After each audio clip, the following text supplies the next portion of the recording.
For the new engine that's going in my development car, I need to change the rev counter settings.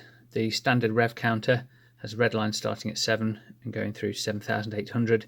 We're expecting the new engine is going to rev to around 8,000 for the red line, so we need to extend this. I couldn't find anyone who rescales these, so I've done some modifications to this to do it myself. I'm currently driving this from the function generator in the background here.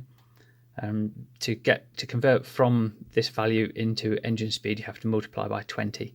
So that's currently outputting 1000 RPM.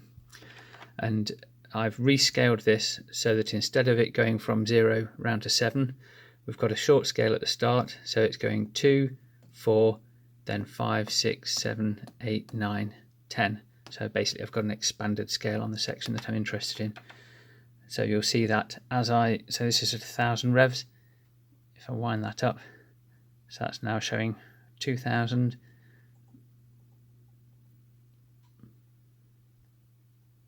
That's now 4000, and then as I start to go up now, you'll see the step size has increased.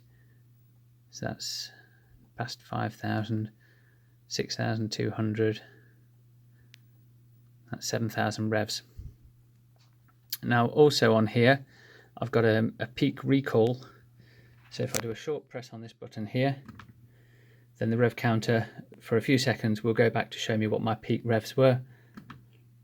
There we can see that. And then if I want to reset it, I just do another short press whilst it's displaying it. So that's now reset the peak indicator. So if I just wind the revs up and down, you'll be able to see that it's now reset to the new value.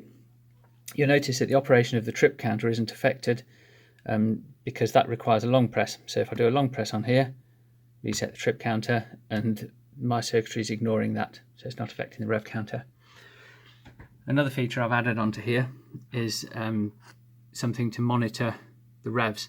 So I've got an engine run timer on here, which you can see is counting up 1535 at the moment. And then I've also got counters for different rev ranges. So if I increase my engine speed, which you can see the engine speed at the top, as I go above the lower limit, which is currently set to 7,900, so if I go above there, you'll then see that we have a time and a count for that. So you can see we've had 895 ignition events there, and the last ones happened at a time of 1554. So I've got these for various different ranges going up here.